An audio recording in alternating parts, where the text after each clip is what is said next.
Bonjour. Le titre de ma présentation, c'est Forme de la présentation, transcription et non-transcription des parcours et des cartes mentales dans quelques propositions conceptualistes. L'acte de marcher suscite un intérêt particulier dans diverses propositions artistiques liées au courant conceptualiste des années 60 et 70. Qu'ils aient été très transcrits ou non, les parcours réalisés en ville ou dans la nature constituent en soi une activité artistique pour des artistes tels que Stanley Brown, Onkawara, Luiz Alfonso ou Isidoro Valcárcel Medina. Ces artistes ont effectué eux-mêmes des parcours ou invité d'autres personnes à les faire. Mais ils ont aussi développé des activités en rapport avec le déplacement, comme le dessin des itinéraires, l'usage des mémoires de parcours ou encore les cartes mentales.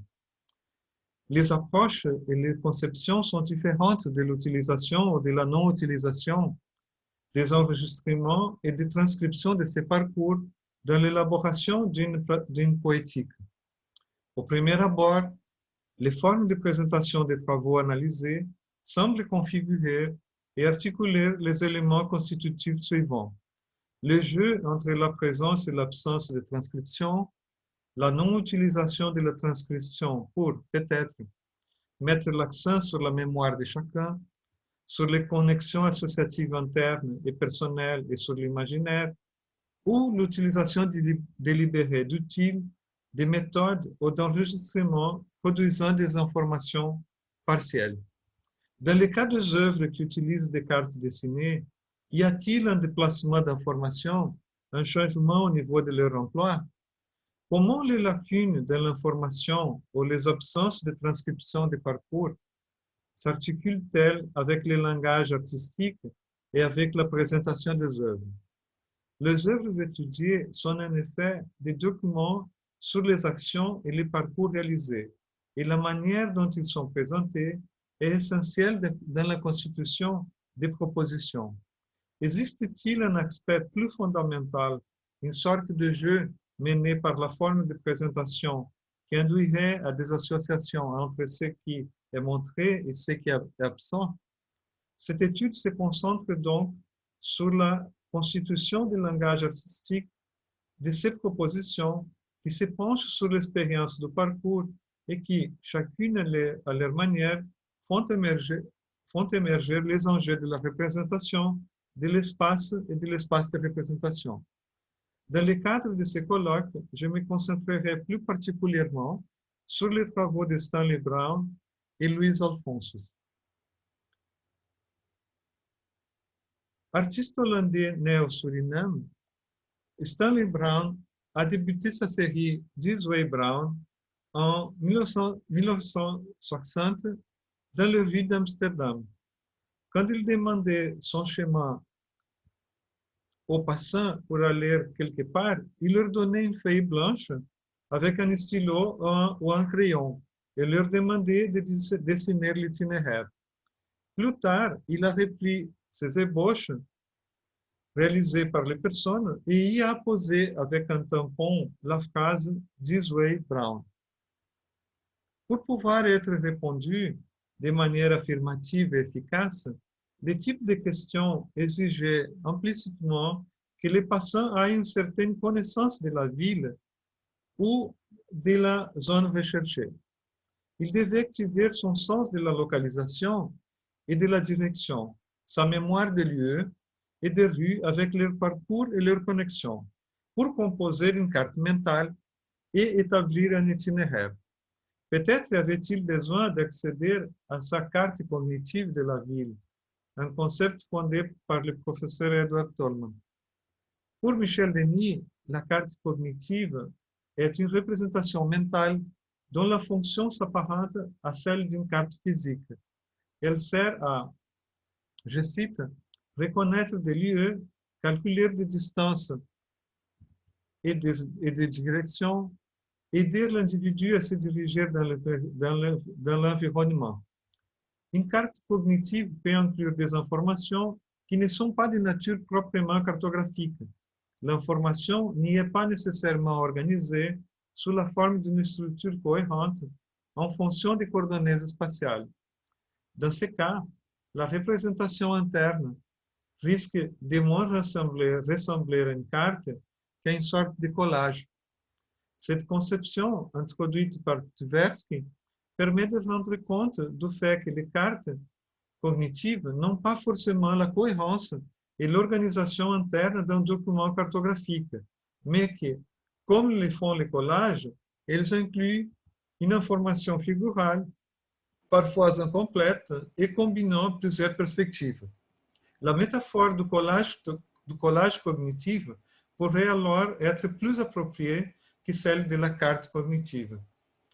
Fin de citation. Si l'on observe le dessin de la série Disway et Brown, on s'aperçoit que certains sont faits à partir des lignes droites de la géométrie préexistante des rues, parfois de manière très concise. D'autres, au contraire, sont très détaillés et se rapprochent des cartes officielles. Certains contiennent des mots, d'autres sont faits de lignes courbes avec des représentations qui évoquent des éléments organiques. Et il y en a qui font penser au déplacement des fluides en diagramme de mouvement. Des ambiguïtés surgissent dans les représentations au point de ne pas toujours pouvoir identifier ce qu'elles représentent. C'est la raison pour laquelle apparaissent des questions telles que ce cercle dessiné est-il un rond-point ou une place? Et le carré, c'est une place ou un immeuble?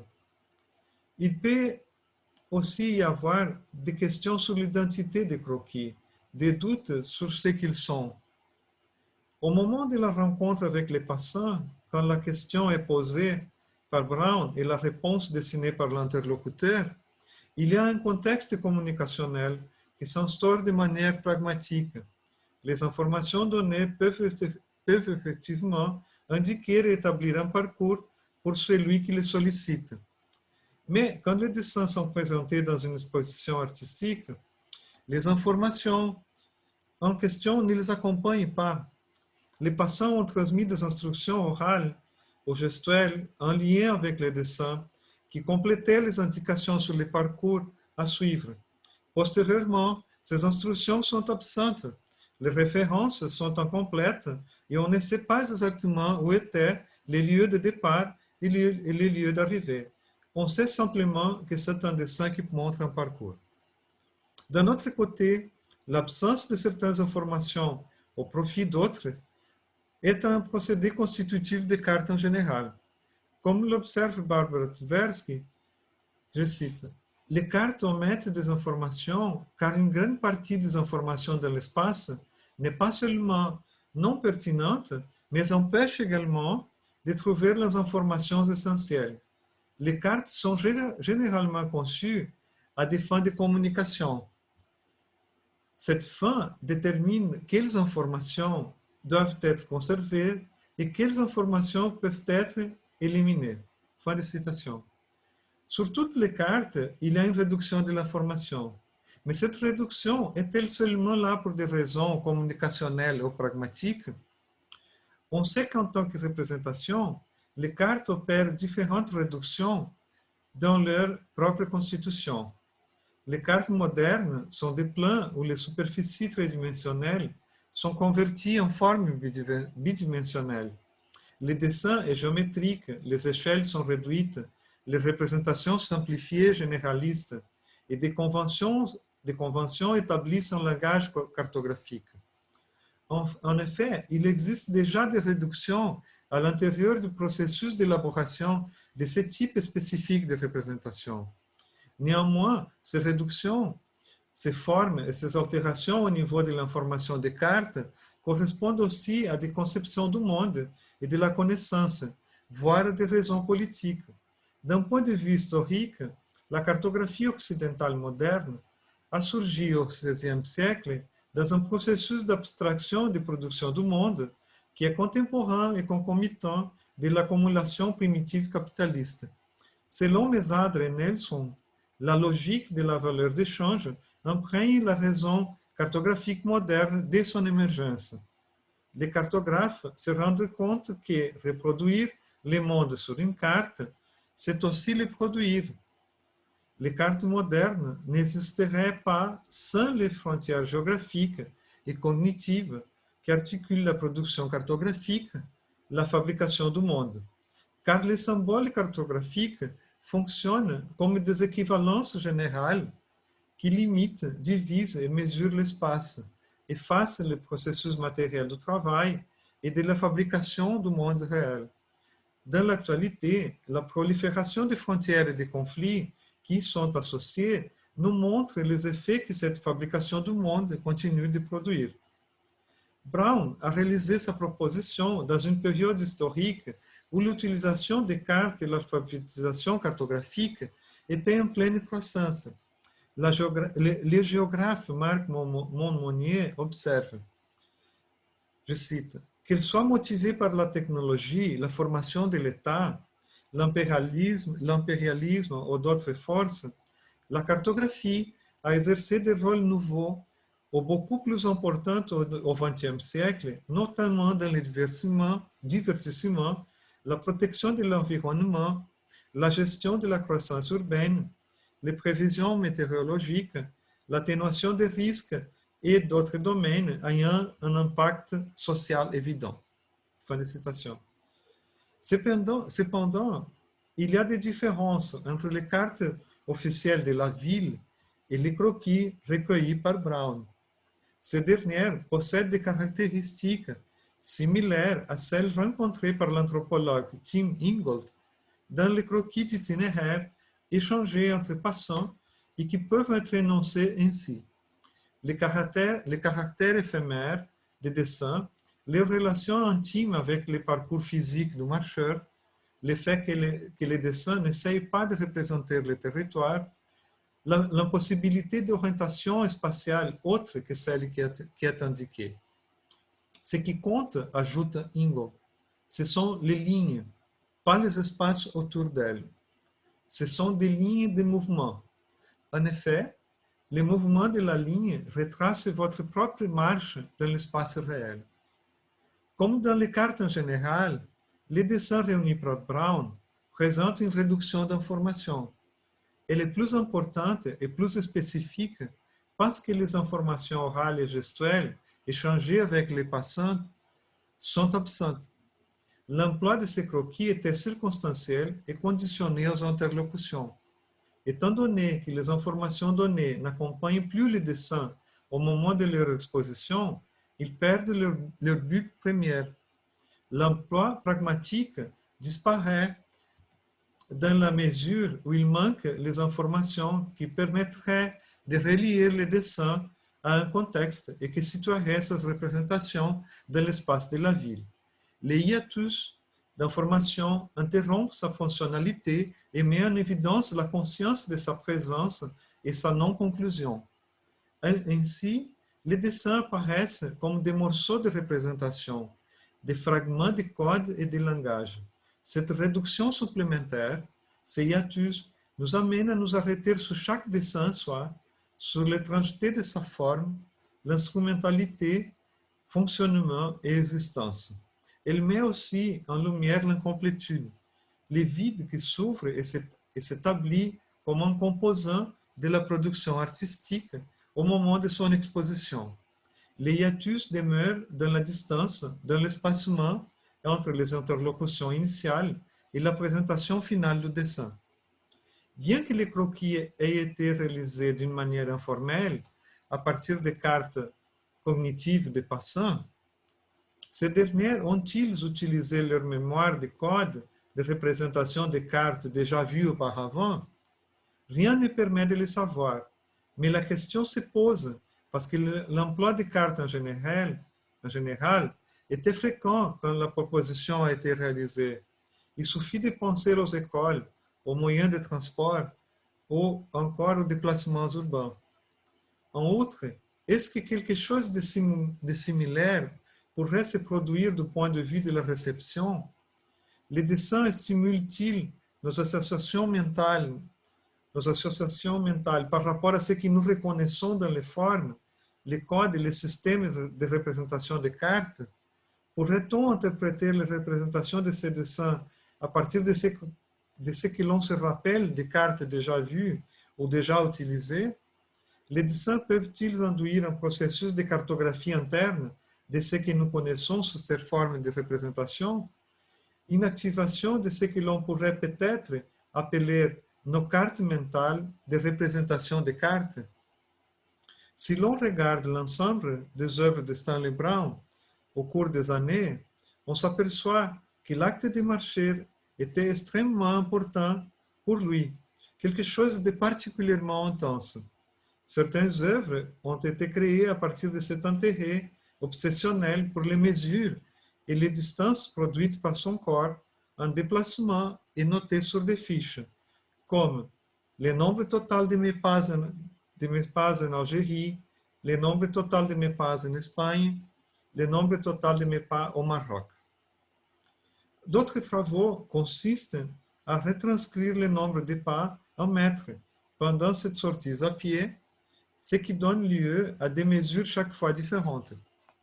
D'autres œuvres encore allient son intérêt pour la géographie physique avec celui des distances et des directions. Par exemple, marcher 4 mètres en direction de La Havane à partir d'un point dans un musée. Dans les textes de présentation de son exposition au Musée d'Art Contemporain de Barcelone en 2005, on peut lire, je cite, Brown utilise cette propre unité de mesure subjective, les pieds SB, l'aune SB et les pas SB, et les compare au système métrique universellement adopté ou à d'autres unités de mesure, souvent obsolètes, utilisées localement. Dans un premier temps, Brown enregistre ces distances par moyen de segments de lignes sur des papiers ou du texte et des chiffres sur des fiches de classement conservées dans des boîtes à fiches ou dans des cahiers. Au Musée d'Art Contemporain de Barcelone, les murs, les sols, les murs et les sols servent de matériaux aux œuvres de l'exposition. Les tables de présentation et les vitrines sont basées sur les mesures de Brown. On voit également des modèles architecturaux des bâtiments encore à construire basés sur les pieds SB, l'aune SB et les pas SB. Fin de citation. Même si ces œuvres paraissent très sobres, austères et distantes, elles font toujours référence au corps en tant qu'instance initiale et génératrice. Plus précisément, elles se réfèrent au corps en mettant en évidence son absence. J'aimerais à présent parler de l'œuvre intitulée Tunnel, desenho ao longo de 2 planos, en français, Tunnel, dessin au cours de 2 plans, de l'artiste brésilien Luiz Alfonso. Elle a pour point de départ un double parcours effectué en 1969 dans la ville de Rio de Janeiro et se compose d'une documentation photographique, d'une documentation sonore et d'un texte dont je transcris quelques extraits. Le travail a été réalisé le 27 septembre 1969 de 15h à 17h dans la région de l'accès Botafogo-Copacabana. L'expérience a réuni 2 groupes de personnes à l'entrée du tunnel Novo, du côté du quartier Botafogo. De là, ils sont partis simultanément en direction de Copacabana. Un des groupes a emprunté les plans inférieurs, les tunnels, et l'autre les plans supérieurs, les monts au-dessus du tunnel. Deux traits symboliques, comme les traits d'un dessin, ont été faits sur le sol. Ils sont partis d'un point et se sont retrouvés à un autre point de l'autre côté comme au début. Fin de citation. Ce travail a été montré pour la première fois au Salão da Bússola en 1969 dans le Musée d'Art Moderne de Rio de Janeiro. Dans un texte de 1970 intitulé Contre l'art affluent, le corps et le moteur de l'œuvre, le critique Frederico Moraes écrit tout, tout, ce qui, tout ce qui s'est passé a été enregistré sur des cassettes. Sons, bruits, voix, témoignages, les bruits aléatoires de la rue, ainsi que sur des photos presque à la manière du cinéma underground. Ce qui se trouvait au musée n'était donc pas une œuvre, mais un documentaire. Cette œuvre, l'œuvre a été faite là-bas, au Tunnel Novo. La présentation de la gravure, il utilise un néologisme, gravatura. C'est une sorte de gravation, c'est un mélange d'enregistrement avec gravure. La présentation de la gravature au musée avait sûrement pour objectif de suggérer aux spectateurs la réalisation d'expéditions similaires. Dans ce cas, l'œuvre est une proposition pour mettre l'environnement en tension en visant un élargissement de la capacité perceptive de l'homme. Fin de citation. Ainsi, deux groupes sont simultanément partis à pied d'un point et se sont retrouvés à un autre point, de l'autre côté du tunnel. Un groupe a pris le tunnel traversé par les automobiles et l'autre la colline qui surplombe le tunnel. Ce tunnel a été construit pour rendre plus court et plus rapide l'accès entre deux quartiers de cette ville, avec de grands contrastes dans son relief et des changements brusques d'altitude. Au-dessus du tunnel se trouve le Morro da Babilônia, un mont qui abrite des bidonvilles et des zones boisées. En somme, deux lieux ou plutôt des mondes très différents. Concernant les déplacements, Tim Ingold identifie dans les voyages deux modalités, le cheminement itinérant, wayfaring, et le transport. Le cheminement itinérant est fondamentalement lié à l'acte de marcher des humains au fil de l'histoire. Dans cette situation, le marcheur doit utiliser son propre corps et s'appuyer sur lui-même, aussi bien perceptivement que matériellement, en collaboration active avec les champs qui s'ouvrent sur son chemin.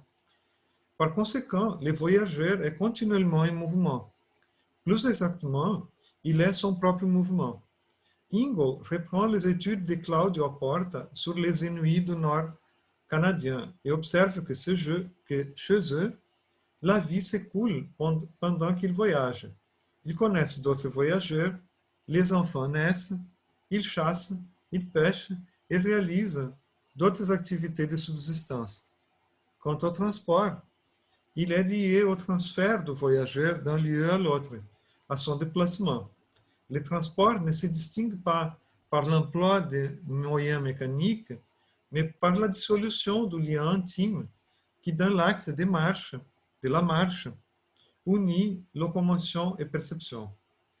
Toujours selon Ingold, les notions de cheminement et de transport impliquent deux autres notions correspondantes, au cours de, à longue, et à travers, across. Dans les différents peuples qu'il cite, comme les Batek de Malaisie ou les Foy de Papouasie-Nouvelle-Guinée, les marcheurs vivent leur vie au cours des déplacements sur les sentiers. L'auteur évoque également l'écrivain canadien Rudy Wiebe qui affirme que pour les Inuits, quand une personne bouge, elle devient une ligne. Le voyageur est en soi une ligne de voyage. Par contre, le transport commercial est une activité de transition réalisée à travers la surface terrestre, une traversée des zones pour connecteurs de lieux qui sont comme des points.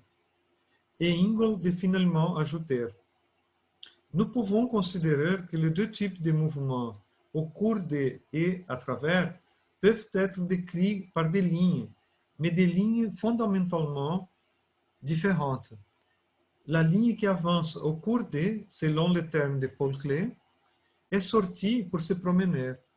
Au contraire, la ligne qui croise à travers est un connecteur qui relie une série de points disposés dans l'espace bidimensionnel.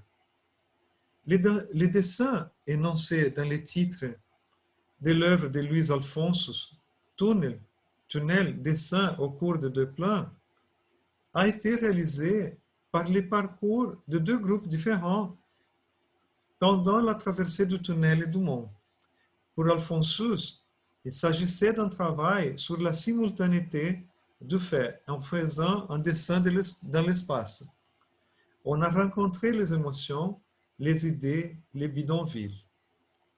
C'est le mouvement des corps, un déplacement qui a produit des lignes éphémères dans l'espace et qui a donné naissance à l'œuvre et à sa présentation sous la forme d'enregistrement de sons et d'images. L'œuvre d'Alfonso ne présente pas une carte qui indique des parcours. Il n'y a pas de registre graphique, de dessin au sens strict. C'est un dessin que nous devons mentaliser, imaginer dans sa duplicité. Après avoir conclu le parcours, il ne nous reste plus que le registre photographique et sonore, ainsi que les indications écrites comme moteur de ces dessins possibles. Mais, même au moment de la réalisation des marches, personne n'aurait pu vivre les deux parcours, puisqu'ils ont eu lieu en même temps. Il fallait choisir l'un ou l'autre des déplacements physiques, donc manquer un des parcours. Dans ce dessin de corps se déplaçant dans l'espace, l'expérience fut à la fois physique et mentale. En outre, les parcours à l'origine de l'œuvre Tunnel, dessin au cours de deux plans, problématisent et mettent en relation les modalités d'une goal. La proposition initiale était de partir d'un même point pour ensuite se retrouver à un autre point de l'autre côté du tunnel. Ce type de parcours peut être considéré comme étant fondamentalement une activité de transition qui produit une ligne qui croise et traverse l'espace en connectant un point à un autre, comme dans les itinéraires de transport ou dans l'élaboration de cartographie moderne. Cependant, cette approche peut être repensée à partir des circonstances impliquées dans les démarches. D'un côté, on a les groupes qui ont emprunté le tunnel. Sa construction correspond au désir urbanistique de la ville moderne, tournée vers l'utilisation des véhicules pour un déplacement rapide d'un point à un autre. Il est d'ailleurs devenu la voie de communication la plus utilisée au quotidien. Néanmoins, dans la proposition d'Alfonso, les groupes traversent le tunnel à pied sur un passage surélevé qui n'a pas été conçu prioritairement pour les piétons et qui les place littéralement sur les marges. Il y a une exposition de corps dans ces milieux étranges, une expérience qui perturbe le purement transitif, les simples usages connecteurs de la voie. D'un autre côté, les groupes qui ont gravi la colline déambulent le long d'un territoire non cartographié qui inclut des rencontres avec d'autres personnes et avec la nature.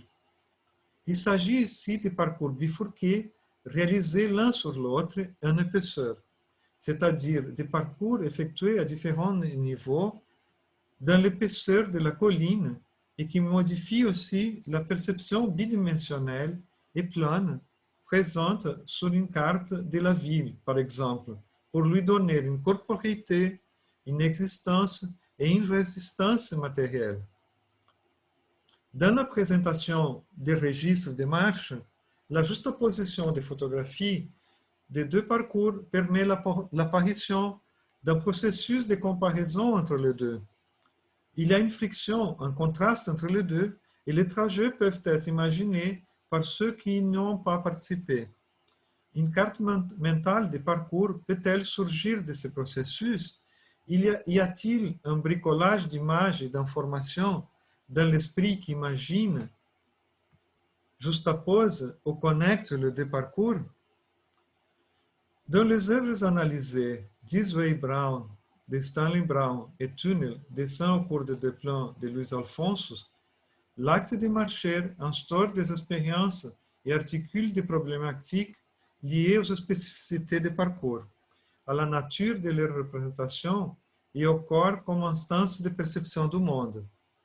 Dans Disway Brown, les œuvres ont été vidées des informations, du contact du corps communicant et de l'expérience du corps marchand. Dans ce sens, elles fonctionnent par contraste avec l'expérience réalisée. Les œuvres ne sont pas l'équivalent de l'expérience, plutôt une sorte de registre abstrait qui indique quelque chose de ce qui s'est passé en dehors d'elle. Un petit reste qui renvoie à ce qui est en dehors d'elle. Elles signifient précisément pourquoi elles ont été vidées de l'expérience du contact personnel, du dialogue, de la marche, du parcours et de la relation perceptive du corps avec le milieu. Elle présente et montre l'abstraction de transcription utilisée, opère un processus associatif non conclusif et instable avec les formes, les codes et les systèmes de représentation des cartes.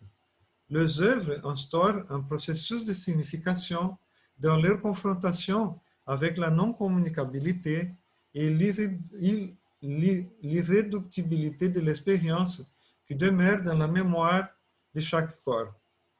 Dans Tunnel, dessin au cours de deux plans, il n'y a pas de croquis, de cartes ou de dessins avec la transcription des parcours réalisés. Toutefois, la proposition de l'artiste nous invite à penser le parcours comme un dessin dans l'espace, à partir des lignes de déplacement des groupes sur deux parcours. Et comme le suggère Frédéric de Moraes, il existe implicitement la possibilité pour une autre personne de refaire le parcours à partir de la documentation. Dans ce cas, elle doit choisir un des deux chemins, le tunnel ou la colline. La totalité de l'action ne peut être expérimentée simultanément, mais le parcours non réalisé peut être évoqué ou imaginé pendant le parcours physique. Les actions d'imagination et de marche ne sont pas remplaçables. Cependant, elles peuvent être vécues simultanément. Néanmoins, il manquera toujours une partie de l'expérience, un hiatus, un vide qui trouve un écho dans le mouvement de la marche, de la pensée et de l'imagination. La non-transcription des parcours est une manière de souligner l'importance de l'expérience de l'acte de marcher. Les registres mettent l'accent sur l'incomplétude de cette expérience et la présence des cartes mentales et de l'imaginaire dans la constitution aussi bien des marches que des propres registres.